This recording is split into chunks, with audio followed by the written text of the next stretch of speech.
муфаттишони додситонии низомии тоҷикистон сабаби марги як сарбозро ки хонаводааш иддао дорад дар гулӯи ӯ захми тирро дидаанд худкушӣ номид. Раҷабалӣ Каримови 21 сола сокини ноҳияи Ҳисор дар ҳайати горди миллӣ дар шараки навоботи ноҳияи Рашт хидмат мекард.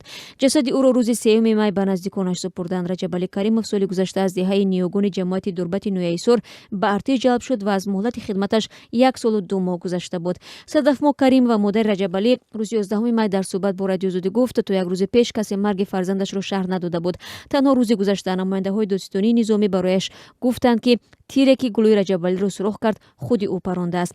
Модари Сарбоз мегӯяд, ҳафтае пеш аз ҳодиса бо писараш телефонӣ суҳбат дошт, аз шароити хидматаш розӣ буд ва аз касе во чизе шикоят намекард. Дар қисми низомии марбут ба горди миллӣ дар Рашт ба радиозудӣ ин ҳодисаро шаҳр надоданд ва танҳо гуфтанд, ки ҳодиса аз ҷониби муфаттишони додситонии низомӣ санҷида мешавад. Додситонии низомӣ ҳанӯз инро шаҳр надодааст. Муродали Каримов бародари Сарбоз Раҷабалӣ Каримов, ки ҷасади бародарашро ҳангоми шустан аксбардорӣ кардааст, 11 май ба радиозудӣ гуфт, дар бадани ӯ осебҳое низ дида мешуд.